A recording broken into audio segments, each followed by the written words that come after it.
I've driven nights for a few years now. If you've ever worked the late shift, you know how the roads feel different after 2 a.m., like the city is holding its breath. This happened on a cold, wet Tuesday that never really turned into Wednesday. The air smelled like wet concrete and exhaust, the kind that sticks in your clothes. At 2:37 a.m., I got a ping from St. Augustine Hospital. Not the main entrance with the bright awning. This was the side door near the loading bay. The map showed a rider named Mara. The pickup note said, "Please don't honk." I don't honk at hospitals anyway. I rolled in slow, tires crackling over wet gravel, sodium lights buzzing above me. The side door's automatic sensor kept sliding open to no one and closing, like it was breathing. I texted here through the app. A minute passed. The door opened again and a woman stepped out, wrapped in a dark coat with the hood up. She walked like she'd been sitting for a long time and her legs had fallen asleep. She didn't look at me when she pulled the rear door open. She got in, pulled it shut gently and said, "Can we avoid the main road?" Her voice was calm and tired. I said, "Sure, if the app doesn't yell at me." It sometimes does when you go off route. The destination was already set to an address 20 minutes west, a place I didn't recognize. No apartment complex name, no unit number, just a street and a house number near the river. We pulled out. The rain had turned to a mist that left a film on the windshield. I kept the defroster low so it wouldn't roar. In the mirror, I could see the edge of her hood and a pale cheek. She kept her hands tucked inside her sleeves. The car smelled faintly like sanitizer, the kind they use in hospitals. A few blocks in, the map wanted me to take County 9, the fastest route. She said, "Not that way. Please take Oakwood. Less traffic." Oakwood was the long way that ran along the cemetery fence. I didn't argue. It was her ride. We turned. The cemetery was just a dark wall of trees and iron, slick with rain, with little flags at the base of some stones fluttering just enough to catch the corner of your eye. Halfway down Oakwood, the app buzzed. It wasn't the usual reroute ding. The screen flashed for a second and then a banner popped up. Rider added a stop. I frowned. I didn't see a stop. Same destination, same time. It might have been a glitch. "Did you add a stop?" I asked. "No," she said. "I just want to go home." Her voice made me think of someone who'd run out of energy for anything but the simplest answers. We passed a 24-hour pharmacy, lights closed off to just a few aisles. She said, "Can you pull in? Just for a second?" I braked and turned into the empty lot. "If it's open," I said. It wasn't. The doors were locked and the sign said they'd be back at 6. She didn't move. She watched the doors like she was trying to remember something. After a long pause, she said, "It's okay. Let's go." Back on the road, the app buzzed again and the route shifted. We were still headed west, but now the blue line snaked through a side street I'd never taken. The new turn would lead behind a strip mall and out along the river. Sometimes riders know their shortcuts. Sometimes they don't. I asked, "Do you know this way?" "Yes," she said. "It's quieter." We turned behind the strip mall.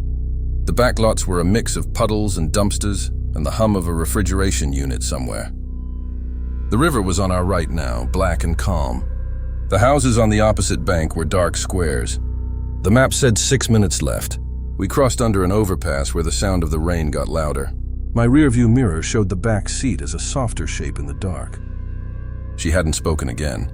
Then the radio in my dash clicked on by itself, flipping from Bluetooth to FM. Static poured into the car for a second, loud and sudden. I grabbed for the knob, embarrassed, and shut it off. "Sorry," I said. She didn't answer. I checked the mirror again. She was there, hood up, face turned slightly toward the window, like she was watching the water. We reached the street the pin had dropped on. It was narrow and felt older than the rest of the neighborhood. The house numbers got smaller and then skipped. The map told me, "Turn right," and pointed down what looked like a driveway between two overgrown hedges. I slowed. "That's not a road," I said. "It is," she said softly. "You can take it. There's a gate, but it's open." I stopped at the mouth of the hedges and looked in. My headlights showed a path that might have been paved once, but was more gravel and weeds now. 20 feet in, a metal chain-link gate stood across the path. It was closed. There was a chain looped loosely around the middle, not locked, but not hanging open either. A wooden sign on the gate leaned to one side. The letters were washed out by rain, but I could still make out, River Medical Archive, authorized only. I can't drive in there, I said. Private property. I can drop you at the street, a pause. Then, okay. I put the car in park as far off the road as I could and tapped Arrived on the app.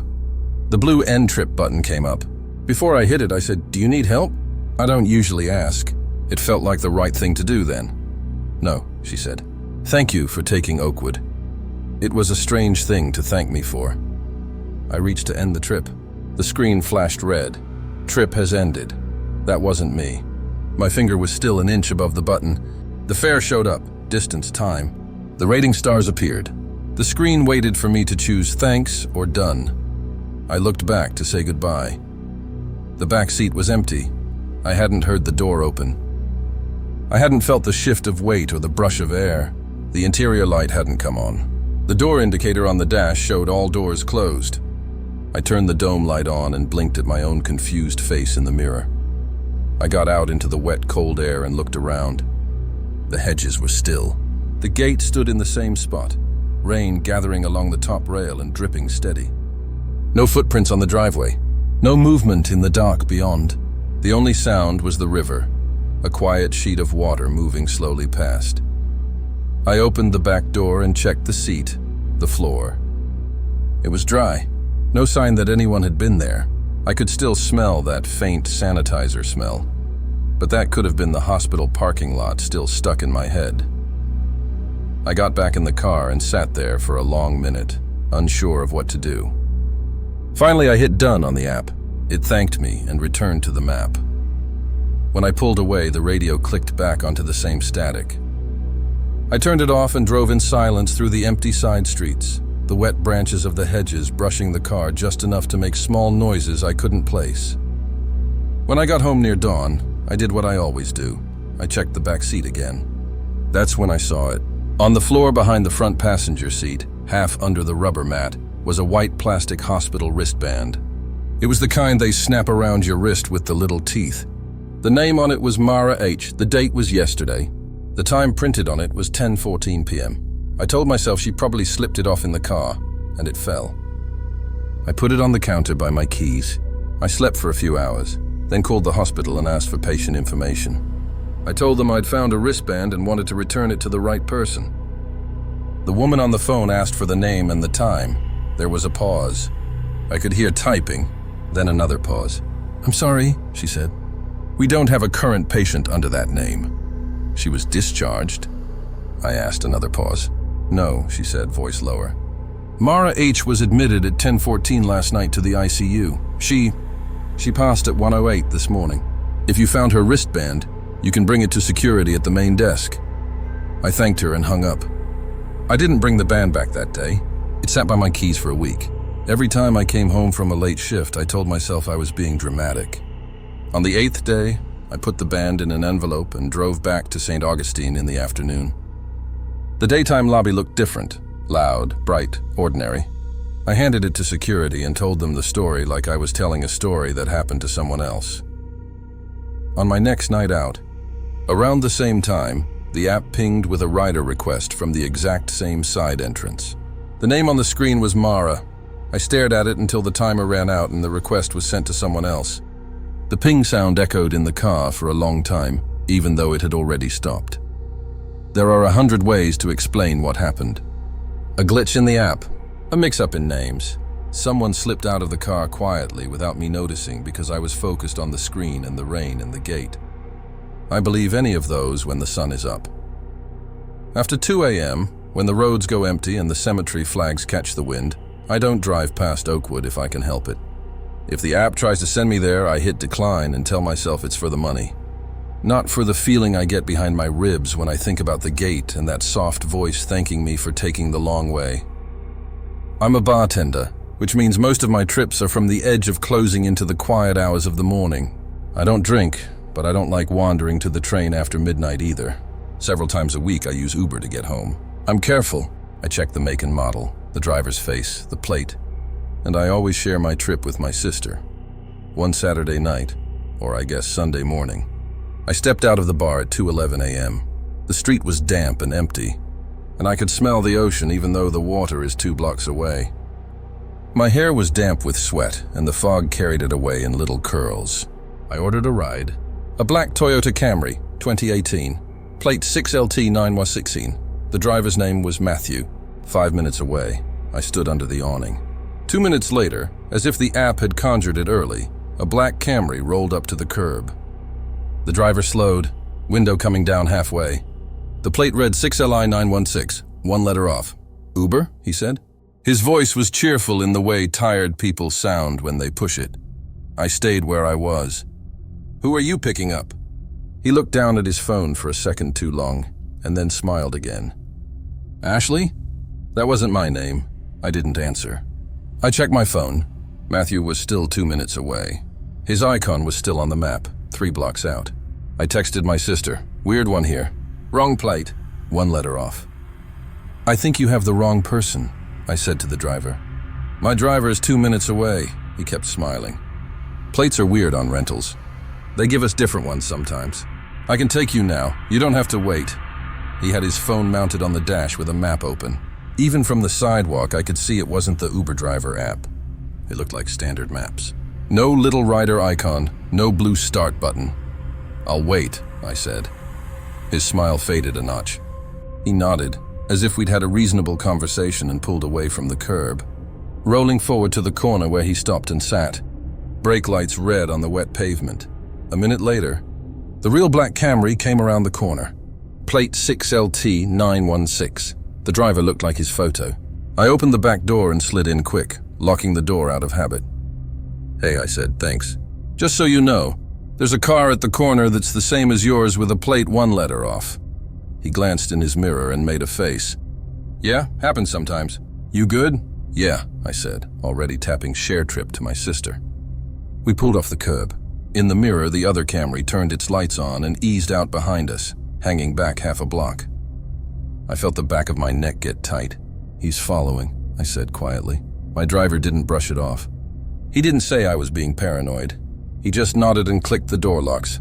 "I see him," he said. "I'm going to take a longer way." He turned off toward the main street, then changed his mind and cut left again. The other Camry mirrored us, hanging back, then closing the gap at lights. We hit a string of greens. My driver said, "If he keeps this up, I'm going to head to the station." "What station?" I asked. "Police," he said. I felt both relieved and stupid. I'd never thought of that as a plan. We turned down a side street so quiet I could hear the tires whisper. The ocean smell got stronger. The bad Camry kept a car length now, headlights white and too bright in our mirror. My driver took another turn, then another, like he practiced this. We came out on an artery that runs past a small precinct, the kind with its own driveway and 3 flagpoles.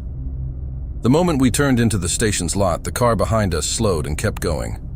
It didn't even pause. The lot was empty except for 2 police SUVs. My driver pulled up in front of the glass doors and put the car in park. He let out a breath I hadn't realized he'd been holding. "You okay?" he asked.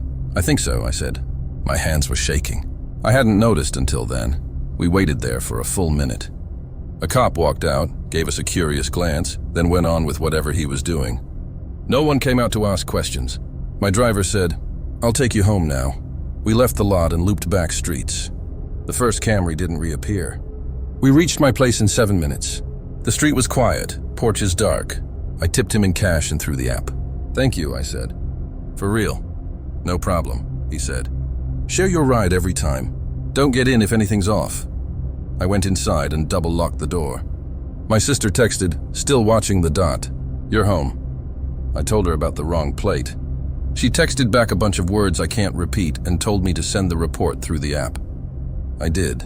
A neat little report with drop-down choices and a text box where I typed, "Car with nearly identical plate, different driver, tried to pick me up." Followed us for several blocks. We went to a station. Uber sent a thank you message that looked like it came from a robot. That was fine. I went to bed. The next afternoon, I checked my doorbell camera footage. It catches the street in front of my building.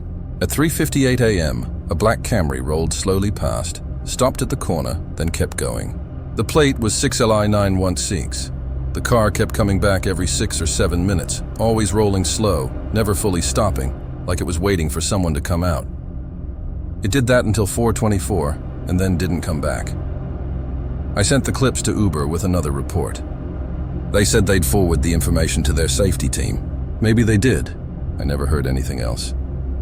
A week later, after a shift that ended earlier than usual, I ordered a ride in daylight. The driver pulled up, same make and color as always, but this time I didn't step off the curb until I saw the driver's face and the plate twice. He looked confused that I was being so cautious. I told him, I had a bad night last week. He said, I'm sorry. Then he said, almost as an afterthought, you'd be surprised how often someone tries to pick up someone else's ride. I'm careful because I had a reason to be. I still use Uber. I still share my trip. And every time I see a car with a plate one letter off, my chest gets tight, and I watch until it passes. If it slows, I go back inside. If it keeps going, I stand there and pretend my hands aren't shaking. I think about the text sometimes. Are you still at the corner? Like I'd been a point on a map that someone wanted to tap and move. Maybe it was nothing. Maybe it was everything. If you've stood under an awning at 2 a.m., you know how long a minute can feel when a car turns the corner and keeps its lights on you. At 4:20 a.m., my phone vibrated on the nightstand. I wasn't asleep yet. I thought it was my sister. It wasn't. It was a text from an unknown number. Are you still at the corner? No name, no previous messages. Just that. I blocked the number, heart pounding now in a way it hadn't when I was in the car. I got up and checked the front window. The street was empty. A mist hung low over the pavement. My porch light made it look like smoke. This one is from when I drove rideshare part-time outside the city, where the suburbs run out and the farms and empty lots begin. The nights are darker there, real dark, the kind where your headlights look like they're trying and failing to hold back the dark. It was late fall. The map was mostly gray and black with a few lights strung along the state road like beads. I got a ping at 1:11 a.m. from a place called Maple Pines, which sounds like a retirement community but is actually a set of unfinished townhomes off a county highway. The pin was somewhere near Building 7. The note said, "Please go around the back." I pulled into the development. The street signs were new and shiny. The houses were in different stages of being born, some with siding and mailboxes, some with just bones and windows like blank eyes. On the far end, the road turned to dirt where construction stopped.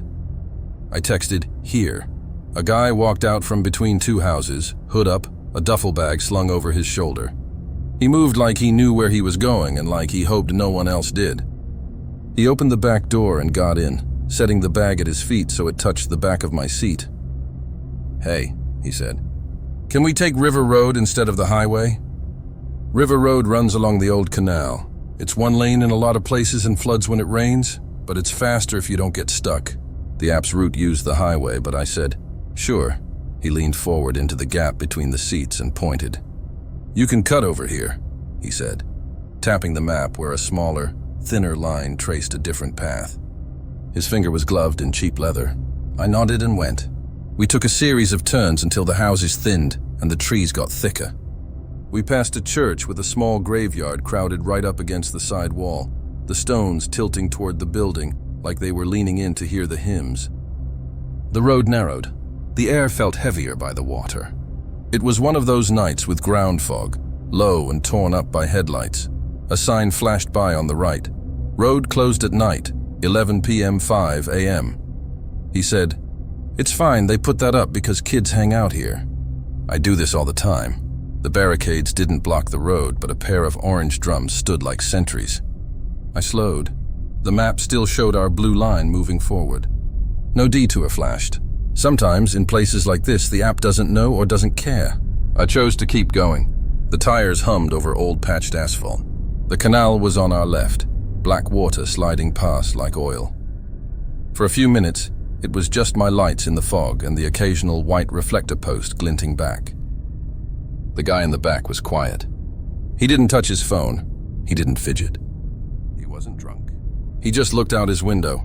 Then in my headlights, the road ahead ended in a chain stretched between two posts, with a yellow sign hung on the chain that said, "No through traffic."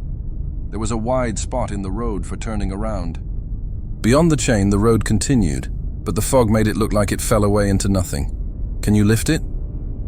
he asked. "I'll hold it up and you drive under." I shook my head.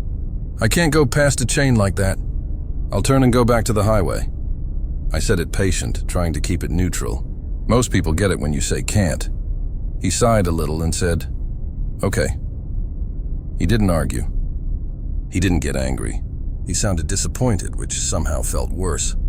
I turned in the wide spot, a slow half circle, headlights painting the trees and then the canal and then the chain again. As the car straightened, something moved at the edge of my lights.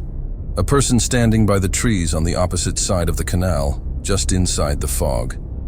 I only saw him because the reflectors on his jacket flashed white. He wasn't walking. He was just standing facing us. Do you know him?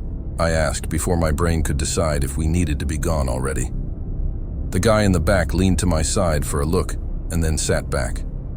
No, he said. Keep going, please. We headed back the way we'd come. My rear view showed fog swallowing the white flash of the jacket until there was nothing there. The car went quiet except for the tires and the occasional click of the blinker. When I took turns I knew were right by feel rather than signs. My map glitched once and then caught up. At the four-way stop at Old Mill, he said, "Can you do me a favor? Pull into that lot for a second. I need to text them I'm almost there." He pointed at a gravel turnout beside an old brick building that used to be a feed store and now didn't seem to be anything. I pulled in and parked facing the building. The fog made the building look like it was being erased from the bottom up. I left the engine running. He didn't take out his phone. He said, "Can you turn your headlights off? They make it hard to see my screen." I put the car in park, but didn't turn the lights off. Something about the silence in the back seat and the way he said "them" made the hair between my shoulders creep. I said, "We're almost to the highway. Text in a minute," a beat of quiet. Then very softly he said, "Okay." I eased back onto the road. We took the highway for the last 8 minutes. He gave directions again near the end, to a neighborhood of small houses with chain-link fences and dogs that barked when cars went by. He had me stop 2 houses before the address on the app. "Drop me here," he said. "I'll walk." I ended the trip and told him the total. He handed me cash for a tip, more than I expected, folded neatly. He said, "Thanks for not turning the lights off." Then he got out with the duffel and walked away. Head down, into a yard where the porch light turned on with a sensor and lit him up for a second before he opened the gate and the dark took him. I sat there for a moment, the engine idling, and then drove home. I checked the route map later out of curiosity. It showed exactly what we did. Out from the development, along River Road to the chain, back to Old Mill, onto the highway, and then into the neighborhood. The map has a way of making choices look clean and simple, just blue lines and turns. 2 days later, I got a message through the app's tip system on that ride. People can leave a comment with their tip. The message said, "Appreciate the help. Next time we can go the back way." No name, just the dollar amount and those words. A minute after that first tip, I got another from a different account for the same ride with the same message, punctuation and all. "Appreciate the help. Next time we can go the back way." I thought it was a glitch. Maybe someone split the fare with a friend. It stuck with me anyway. That weekend, I drove past Old Mill in daylight. The gravel lot was just a gravel lot. The old brick building looked like it hadn't had a tenant in a year. Back at the chain by the canal, the posts were sunk deeper into the ground, like someone had reinforced them. The yellow sign was new with bolder letters. No through traffic. A smaller sign below it read, "Area closed due to erosion." On Monday, a local blog posted a short article about trespassers using the canal road at night. The last line said, "Neighbors report vehicles idling with their lights off." The photo showed the chain and the yellow sign. If you looked closely in the tree line beyond the canal, near where the fog had stood the night I saw the reflective jacket, there was the suggestion of a footpath leading down. I still drive nights there sometimes. When River Road pops up, I stay on the highway and remind myself the money lost is not much compared to the feeling I got in my bones when he asked me to turn the lights off. I keep my headlights on now all the time, even in places where people say, "It's fine. No one comes out here." My car's a small island in the dark, and I've decided I want it to stay that way. Which story scared you the most? Comment below and subscribe for more true horror stories.